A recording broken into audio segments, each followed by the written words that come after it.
Les gendarmes portaient des tricots bleu marine avec des pièces de peau aux épaules, mais ni veste ni manteau, et la première pensée de Nicolas, pelotonné dans sa couverture, fut qu'il devait avoir terriblement froid.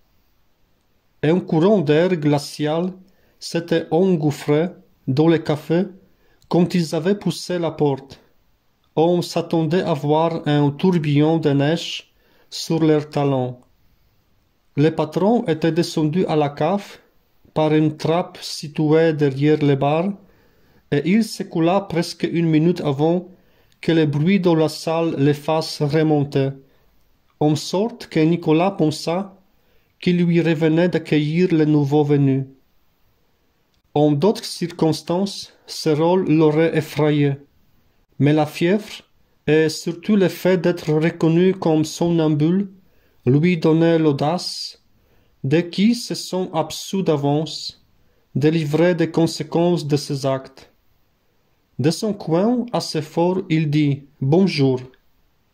Les gendarmes, occupés à secouer la neige de leurs bottes, n'avaient pas remarqué sa présence et cherchèrent des yeux qui avaient parlé, comme s'ils s'attendaient à découvrir suspendu quelque part la cache d'un perroquet. Nicolas se crut un instant devenu invisible. Pour les aider, il bougea un peu. La couverture glissa sur ses épaules. Alors tous deux, en même temps, le repérèrent, acagnardés près de la fenêtre en bouée. Ils échangèrent un coup d'œil rapide, presque alarmé, et s'approchèrent vivement de lui. Malgré la fièvre et le somnambulisme, Nicolas eut pour d'avoir fait une bêtise, de s'être jeté dans la gueule du loup, peut-être d'avoir affaire à de faux gendarmes. Debout au-dessus de lui, ils le dévisagèrent sans rien dire, échangèrent à nouveau un coup d'œil. Le plus grand secoua la tête, et l'autre s'adressa enfin à Nicolas pour lui demander ce qu'il faisait là. Nicolas l'expliqua, mais il sentait que, passé le court moment d'alerte dont il venait d'être la cause, sa réponse ne les intéressait plus tellement. « Bon, alors tu n'es pas tout seul, » conclut le plus grand, soulagé. Le patron, à ce moment, surgit de la trappe. Les gendarmes délaissèrent Nicolas pour le rejoindre au bar. Ils étaient soucieux. Un enfant du hameau des Panossières, à quelques kilomètres de là, avait disparu. On le cherchait en vain depuis 2 jours. Nicolas comprit ce qu'avaient espéré les gendarmes en le voyant et pensa que d'une certaine façon, il s'en était fallu de peu. 2 jours, cela voulait dire que l'enfant avait disparu au moment où lui-même avait failli le faire. Plus petit, il avait lu les aventures des clubs de 5 et des clans de 7 et se rappelait certaines qui commençaient ainsi.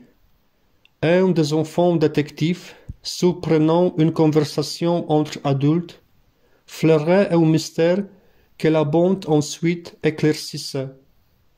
Il s'imaginait prenant les enquêteurs de vitesse, retrouvant le petit disparu et l'amenant à la gendarmerie en disant d'un air modeste que ça n'avait pas été bien difficile.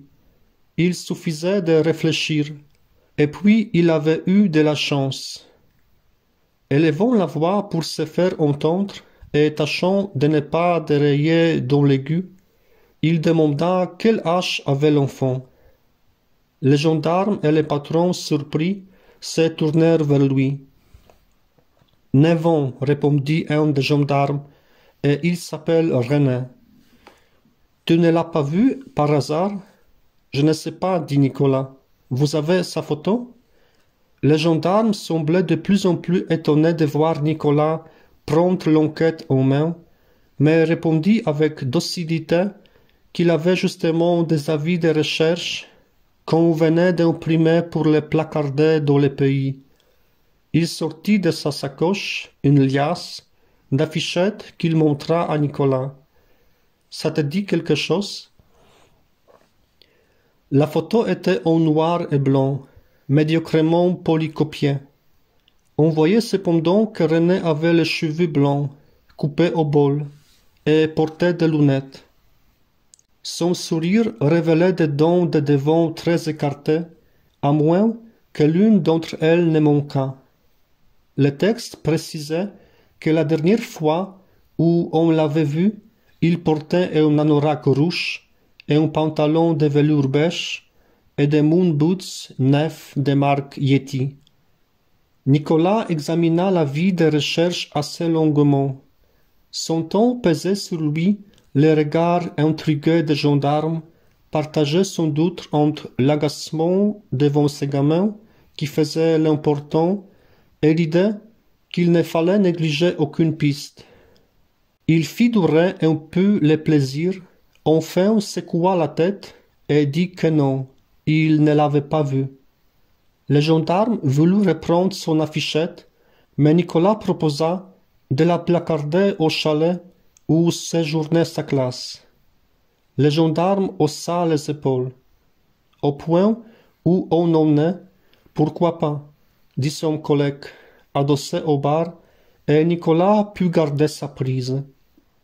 Le patron du café, que toute cette inquiétude ennuyait visiblement, dit que ce devait être une fugue, rien de bien grave. Espérons, dit un des gendarmes. L'autre, celui qui se tenait devant le bar, soupira. Moi, ces genres d'affiches, ça me rend malade. Parce que là, vous n'en voyez qu'une, et il y a encore de bonnes chances qu'on les retrouve, les mômes. Mais à la gendarmerie, on en a un panneau entier, et il y en a qui datent de plusieurs années, 3 ans, 5 ans, 10 ans. On a cherché, et puis à la longue, forcément, on a cessé de chercher. On ne sait rien. Les parents ne savent rien. Ils continuent peut-être à espérer. En tout cas, ils y pensent tout le temps. Vous imaginez à quoi on peut penser d'autre quand il est arrivé ça? Le gendarme s'était mis à parler d'une voix sourde, en scrutant la photo et en secouant la tête comme s'il allait d'une minute à l'autre se la cogner violemment sur le comptoir. Son collègue et le patron semblaient embarrassés par cet accès d'émotion. C'est dur, oui, reconnut le patron, espérant changer de sujet. Mais le gendarme secoua encore la tête et poursuivit. Qu'est-ce qu'ils peuvent se dire les parents, hein? Que leur môme est mort? Qu'il vaut mieux qu'il soit mort? Ou alors qu'il vit quelque part, qu'il a grandi? On voit des signalements comme ça, l'anorak, les moon boots, taille 1,12 m, poids 31 kg, et puis on voit la date, ça fait 7 ans. 7 ans que le gosse fait 1,12 m et 31 kg. Qu'est-ce que ça veut dire, ça? Le gendarme faillit éclater en sanglots, mais se reprit.